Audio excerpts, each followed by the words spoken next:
Oi, tesouro! Estou aqui naquele quadro Dona Sandrinha Responde. Eu tenho certeza que você estava com saudade, eu estava com saudade.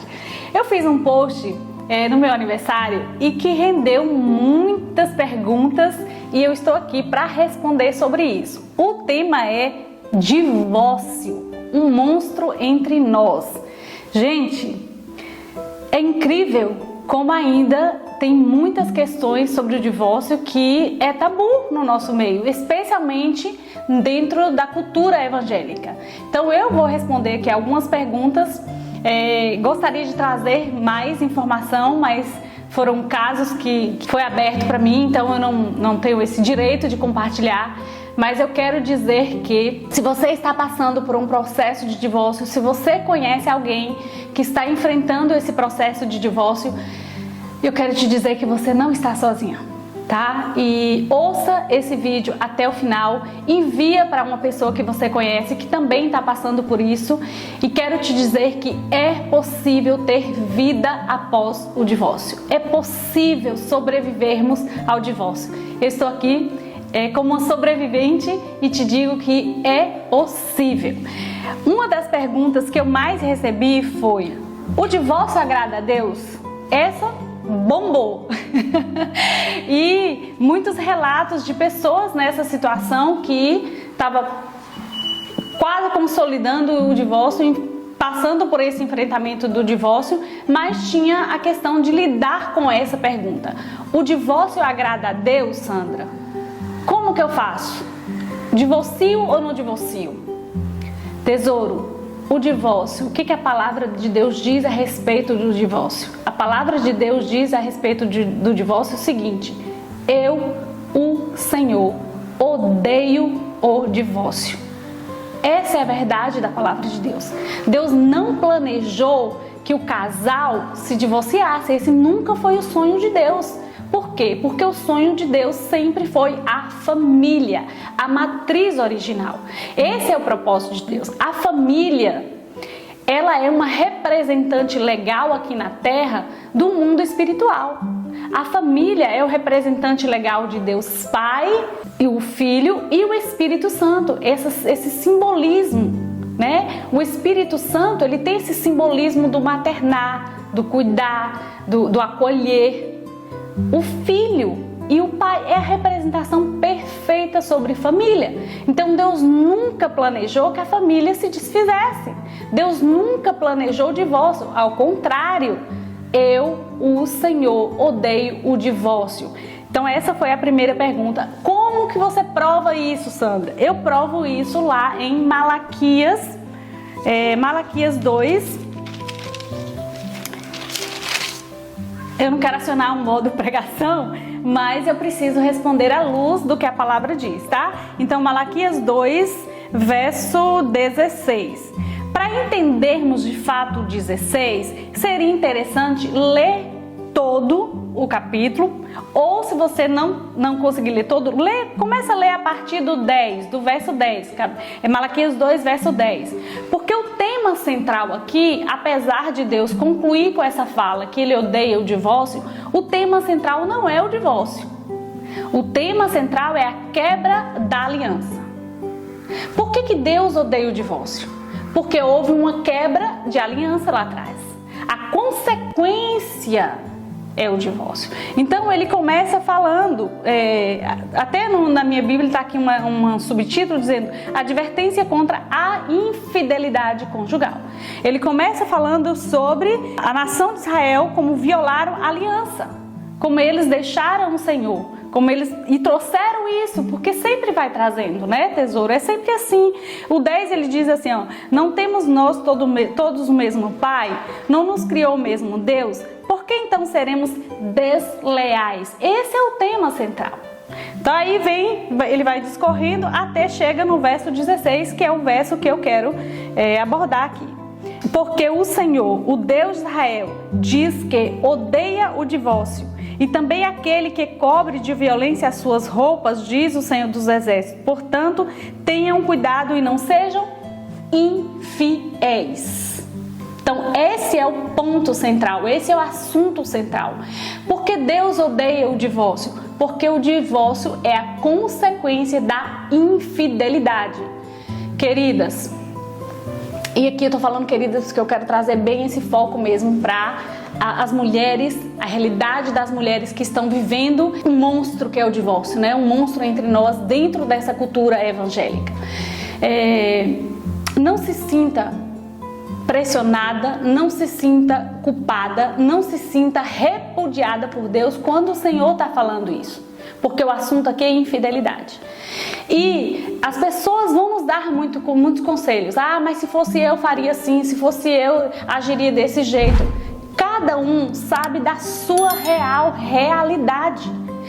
Até que ponto, que situações você aguenta passar.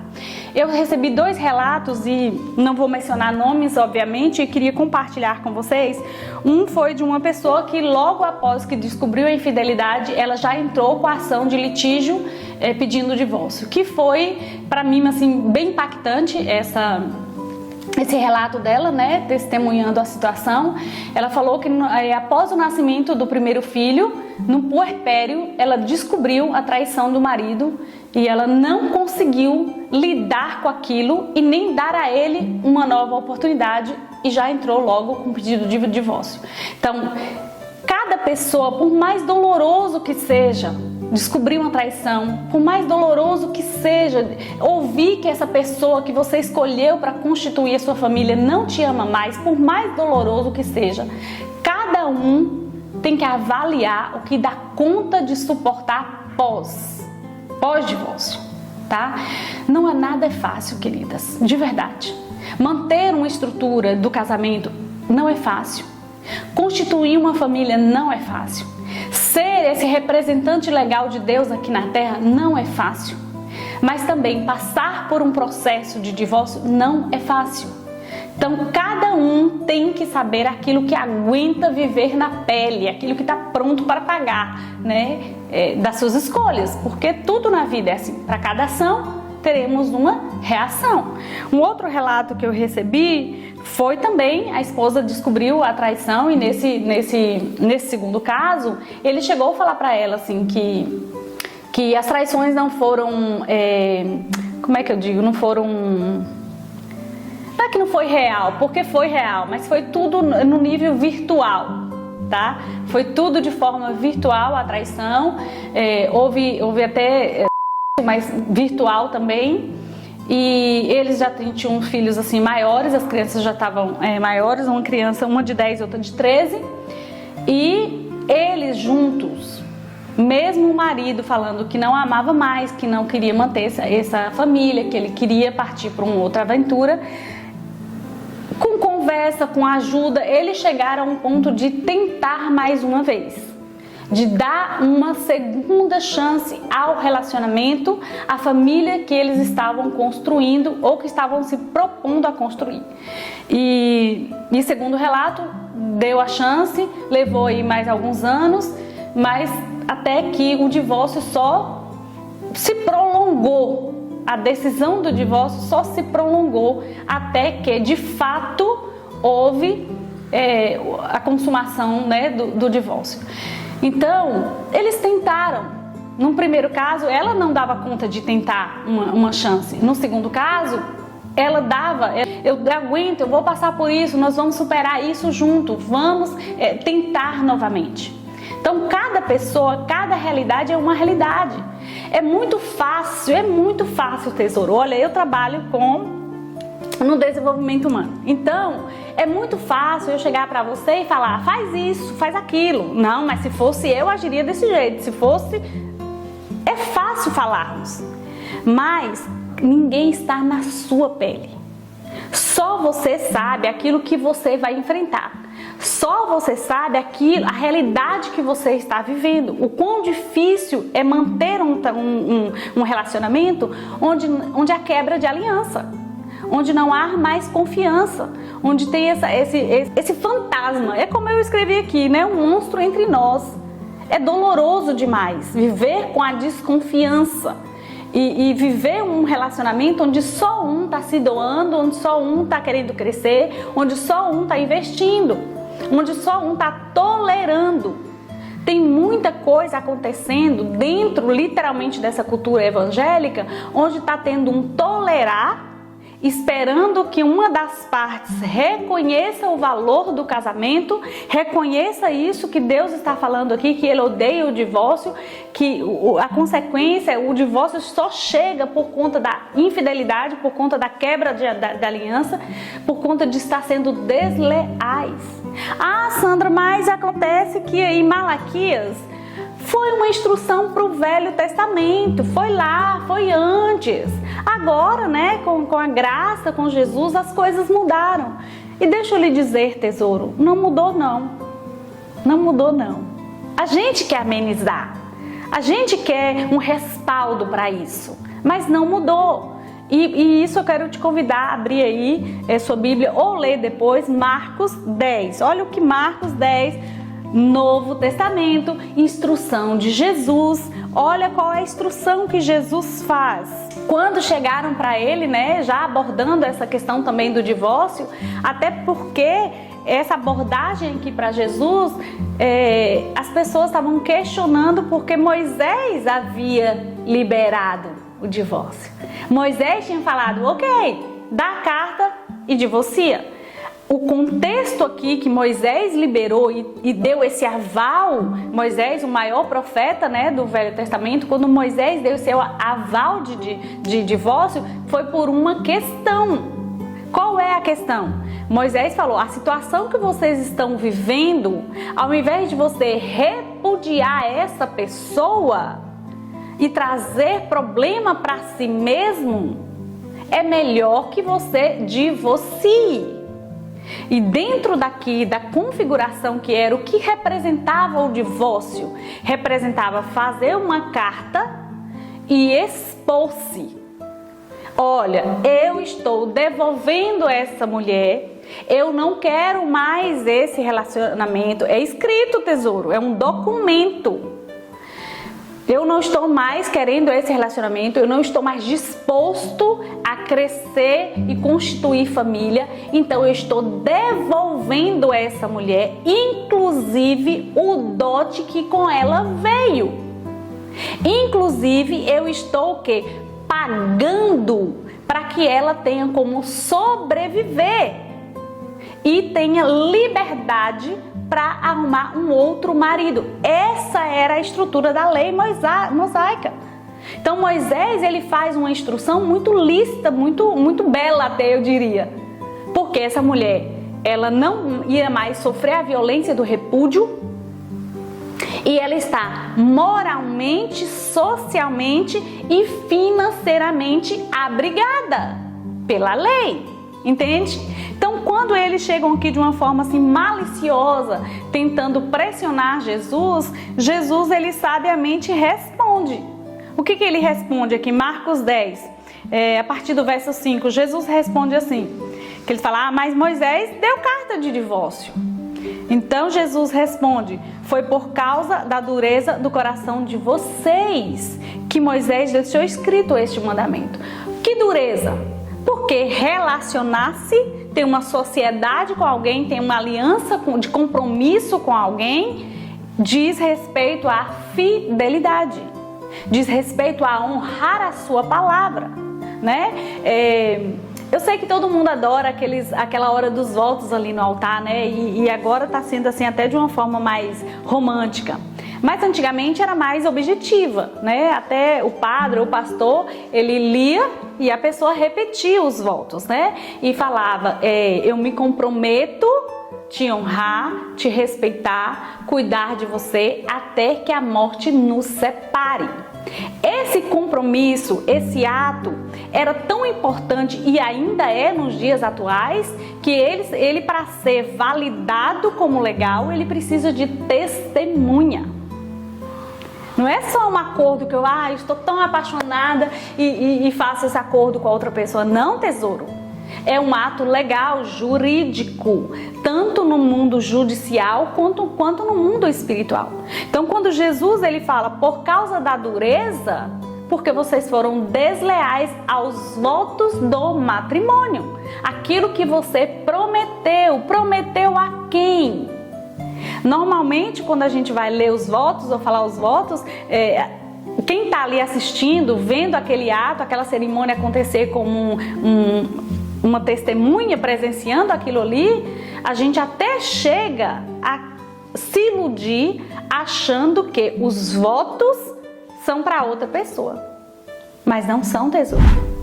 Quando você está diante de uma autoridade e você está publicamente com testemunha falando que você vai honrar, respeitar, cuidar na alegria e na tristeza até que a morte o separe, você está fazendo um voto ali, um compromisso de aliança com Deus.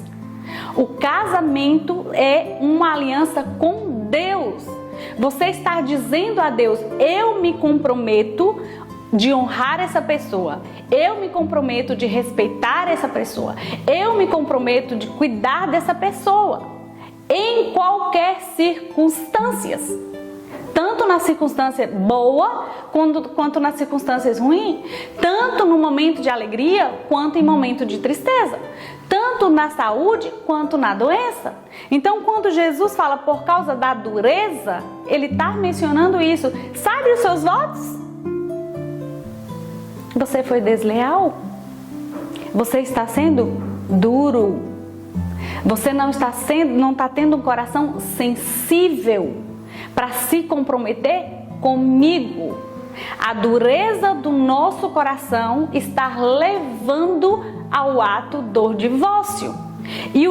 Olha, nós estamos falando aqui de Novo Testamento, nós estamos falando aqui de uma instrução do Senhor. E Jesus, ele segue falando sobre isso. E de verdade, tesouro, para mim a Bíblia é o manual de instrução, é um guia prático. Quer ser bem sucedido, quer ter sucesso na vida, em qualquer área da sua vida, inclusive nos relacionamentos pessoais e interpessoais, tá aqui o guia, tá aqui a instrução, não dá para fugir disso. É o manual de instrução. Jesus, ele prolonga a conversa e ele diz: por isso o homem deixará o pai e a mãe e se unirá à sua mulher, tornando-se os dois uma só carne. De modo que já não são mais dois, porém uma só carne. Portanto, que ninguém separe o que Deus ajuntou. Tá vendo? Não é um compromisso que eu tenho com o outro. Ah, tá bom, então agora eu não quero mais, bora cada um pro seu lado. O compromisso é com Deus.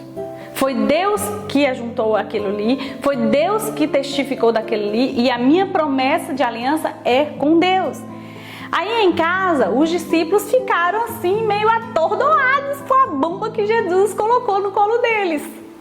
Porque, ok, já que Moisés liberou a carta de divórcio, mas e o que Deus diz sobre o divórcio?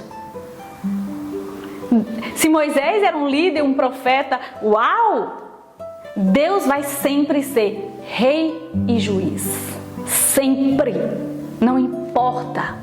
Ele sempre vai estar neste lugar. A autoridade final, a palavra final é dele.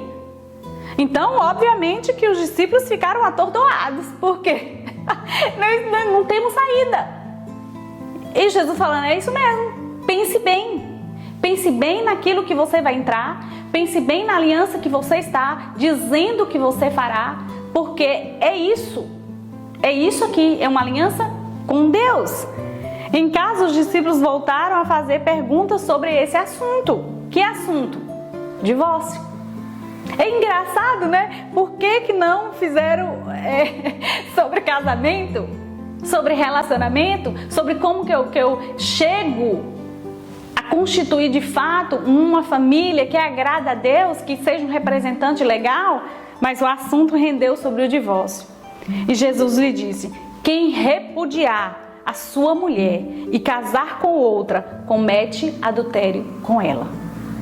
Ah, e agora, Sandra? Quer dizer que eu que estou no segundo casamento? Jesus não está falando sobre isso, tesouro. Jesus está falando sobre a má atitude do nosso coração, do repúdio, de tratar mal, de desprezar, de ignorar aquela pessoa que você disse diante de Deus que você cuidaria. É esse assunto. Então, Jesus, ele foi tão cuidadoso. Jesus, ele foi tão gentil, tão acolhedor. E em momento nenhum, Jesus está falando sobre o fato de você estar divorciado. Eu não amo mais você. E essa é uma questão que, para mim, que estou neste momento, é um ponto muito doloroso entre as mulheres. Por quê? Porque quando a palavra de Deus diz que Ele odeia o divórcio, quando a palavra de Deus diz que não se separe, Ele não está sugerindo que você fique sob uma situação de humilhação, de repúdio, de violência, de agressão, de desrespeito. Jesus não está sugerindo isso. E mais, Jesus odeia, Deus odeia o divórcio. Esse é um ponto que não cabe mais questionamento. Porém, Deus não odeia o divorciado. Eu quero dizer, e quero que realmente você se sinta acolhida por mim, se sinta abraçada. Você é amada. Você é a boa ideia de Deus. Se você por acaso ouviu, eu não amo mais você, eu não quero este relacionamento, eu não quero estar mais com você, eu sinto muito, tesouro, porque isso é uma dor de quase arranca seu coração e você ainda viva, né? Faz uma cirurgia sem anestesia. Eu te entendo. Deus odeia o divórcio. Deus não odeia o divorciado. E tem muitas mulheres, volto a dizer, dentro da cultura evangélica, que estão dando muitas chances, que estão tentando resgatar um casamento, tentando fazer isso dar certo e não enfrenta a realidade, não enfrenta o cenário. E é preciso olharmos o cenário, é preciso olharmos todas as coisas. Eu não vou falar para você que o divórcio é fácil, não foi para mim, não está sendo para mim. É um processo diário, é uma construção, é um descobrir-se. Mas uma coisa que para mim tem sido maravilhoso é ter amigos. Tem amigos, tem uma rede de apoio.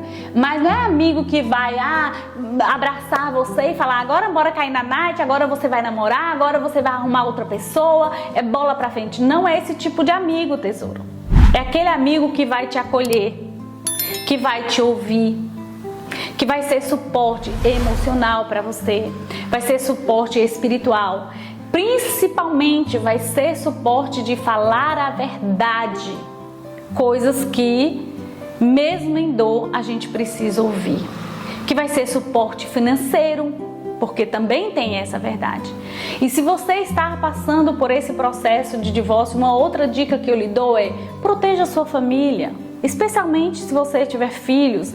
Proteja-se, não vá abrindo sua vida para todo mundo e qualquer um, sabe?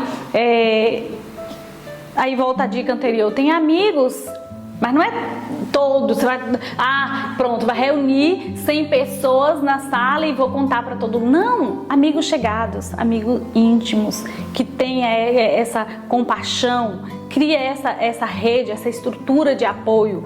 Proteja-se. Proteja suas emoções, proteja seu coração, sobretudo proteja os seus filhos. Proteção é como muralha mesmo, tá? Faça essa muralha, não vai se expondo. Espere o momento certo para falar, o momento certo para dar resposta. Mas eu não tenho que dar satisfação na minha vida. Deixa eu lhe falar, tesouro, todos nós somos seres sociais. Talvez você não precisa abrir detalhes. Eu acredito que não precisa abrir detalhes, mas dar respostas sociais, as pessoas vão querer saber. E as pessoas que realmente me amavam, todas elas, quando soube a respeito do meu divórcio, todas elas se lamentaram, ficaram tristes. E é o natural, isso é para acontecer. Pessoas que realmente amam você, e quando você falar a respeito do divórcio, ninguém que ama você vai celebrar. Por que não vai celebrar? Porque é o que a palavra de Deus diz. O divórcio, tesouro, em suma, o que é o divórcio para Deus? É a morte. Por isso que Deus odeia o divórcio. Porque o divórcio é uma representação física de uma morte espiritual. E eu não sei se você já perdeu alguém especial na sua vida. Eu já perdi alguém muito importante, que foi minha avó. E lidar com o luto, lidar com a morte, para mim foi muito doloroso. Foi um processo muito doloroso. E é literalmente o que a palavra diz. Luto. É lutar. É lutar um dia por vez, um passo de cada vez. Entender isso, sabe? O divórcio, Deus odeia o divórcio porque o divórcio representa essa morte. E passa por processos. Não adianta você assinar seu divórcio hoje e falar, pronto, agora tô livre, leve e solta. Não funciona assim. O divórcio é processo. Você precisa passar pelo processo, se curando em cada processo até o processo final. São estágios, são fases. A primeira fase do divórcio é a fase da negação. Você nega aquilo que está acontecendo com você, sabe? É como se você estivesse vivendo um pesadelo inimaginável. Então você vai negar isso. Cada pessoa, obviamente, vai ter uma reação porque depende da personalidade. Mas essa é a primeira fase do divórcio, negação. A segunda fase do divórcio é a fase da raiva ou / culpa. Porque você fica com raiva, porque comigo? Eu fiz tudo tão certinho. Por que comigo essa situação? Ou culpa, devia ter tentado mais uma vez, devia ter dado uma chance, devia ter feito diferente, devia ter ouvido aquele conselho de A, devia ter pegado a instrução de B. Então tem essa carga de culpa. A terceira fase é o medo. E agora? Por exemplo, eu fiquei 26 anos casada. E agora? Como é que é ser solteira? Como é que é viver nesse mundo social de sou uma mulher divorciada, né? Como é viver com esse rótulo? Porque sim, não dá para negar que socialmente vamos carregar esse rótulo. Como é ser divorciada? Então dá medo? É assustador? Como é que você responde socialmente as pessoas quando lhe perguntam: e cadê fulano? Nossa, mas vocês pareciam tão... uma família perfeita. Eu ouvi, vocês pareciam família de margarina. E de fato éramos. Mas casamento, eu gosto de usar uma expressão que a analogia não é muito boa, mas cabe tão perfeitamente, que o casamento é como carregar caixão. É impossível carregar um caixão sozinho. Casamento, para ele dar certo, os dois têm que estar comprometidos em fazer aquilo dar certo, né? Então, tem essa fase do medo de você lidar com as perguntas, lidar com esse novo contexto social, lidar com questões financeiras, com questões emocionais dos filhos, porque todo mundo está nesse processo. O divórcio não diz respeito só a você. Pensar que o divórcio diz respeito só a você é o ápice do egoísmo. O divórcio diz respeito a você, a outra parte envolvida, diz respeito aos seus filhos, diz respeito à família, né, dessas partes envolvidas, diz respeito aos amigos, diz respeito à comunidade evangélica da qual você está inserida, ou a comunidade cristã que você... Seja qual comunidade cristã você está envolvida, diz respeito a muito mais, gente. Os efeitos dessa onda atingem muitas pessoas. Então, sim, dá medo. E aí, você chega na última fase. Então, tem a fase da negação, tem a fase da raiva / culpa, tem a fase do medo e chega a fase da aceitação. Quando a gente chega nessa fase da aceitação, ela é menos dolorosa, porque tudo aquilo que eu resisto, sabe, como um cabo de guerra, aquilo me machuca demais. Tudo aquilo que eu resisto, tudo aquilo que eu seguro, dói demais, agride, me fere. Mas quando você aceita, quando você abre mão, quando você deixa ir, dá um alívio emocional. É claro que agora vai ter as outras fases, os outros processos de reconstrução, de descoberta de quem você é, né? E por último, tesouro, eu quero deixar aqui algo da palavra de Deus que para mim é o resumo de tudo isso, tá? Que está lá em Hebreus 13. Hebreus 13:4 diz assim: digno de honra entre todos seja o matrimônio, bem como o leito conjugal sem mácula, porque Deus julgará os impuros e os adúlteros. Digno de honra. Eu tenho certeza que você, por mais pouco que tenha lido a Bíblia, eu tenho certeza que você já ouviu como essa palavra honra, ela é muito mencionada. E começa Deus falando assim: honra o teu pai e tua mãe, né, para que você prolongue os seus dias nessa terra e que você vive bem. Ele fala: honre as autoridades, honre as pessoas que estão acima de você, honre ao Senhor com seus bens, com as primícias da tua renda. E aí o autor Hebreus, ele traz quase que um presente para nós, né? É maravilhoso. O que ele diz? Digno de honra entre todos. Entre todos o quê? Entre o honrar pai e mãe, entre honrar as autoridades, entre honrar seu trabalho, entre honrar seus ganhos, entre honrar devolvendo ao Senhor as primícias. Acima de tudo isso que é honra, que uma dessas inclusive tem promessa, acima dessas tem a honra ao matrimônio. Honrar a matriz, honrar a sua palavra de ser leal, de cuidar, de respeitar, honrar isso aqui. Então eu volto a dizer: Deus odeia o divórcio, sim, indiscutível, tá aqui. Porém Deus nunca, e aí eu quero a sua atenção, Deus nunca proibiu o divórcio. Seria cruel de um Deus que é pai, de um Deus que é amor, saber que tem mulheres em situação de violência, de agressão, de repúdio. Ele proibiu o divórcio. Não tem. Deus nunca proibiu o divórcio. Mas Deus proibiu o adultério. Isso ele proibiu. Digno entre todos seja o matrimônio, bem como o leito conjugal sem mácula, porque Deus julgará os impuros e os adúlteros. Deus odeia o divórcio, mas Ele ama o divorciado. Ele ama você. Você é amada por Deus. Você é a boa ideia de Deus. E com a ajuda dEle, você pode se reconstruir. Com a ajuda dEle, sua vida pode ser outra. Existe vida após o divórcio. Com a ajuda de Deus, você pode ser a pessoa que Ele te planejou para ser. Com a ajuda de Deus, você pode encontrar esse lugar especial de amor próprio. E amor próprio não é egoísmo. Amor próprio não é pensar em mim, agora eu vou cuidar. Não, amor próprio não é isso. Amor próprio é ter a consciência de que você foi criada por alguém que te ama, que te respeita, que te valoriza e que diz: você é a minha boa ideia.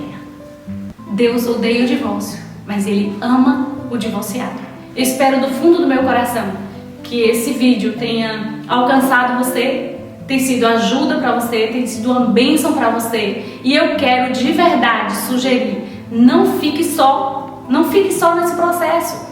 Viu? Eu trabalho na assistência social há 10 anos com a terapia comportamental e cognitiva e tenho visto que uma coisa que mais nos prejudica em qualquer área da nossa vida, não só nessa fase de estar divorciando ou estar divorciada, que o que nos prejudica por demais é o isolamento social. Viu? Isso é muito danoso para a sua saúde emocional, para a sua saúde física, para a sua saúde mental. Então busque ajuda, tenha uma rede de apoio. Não se exponha, se proteja, se cuide, se ame, cuide de quem você é, cuide desse potencial que é você. E eu te convido a vir fazer parte da jornada Espelho, Espelho Meu.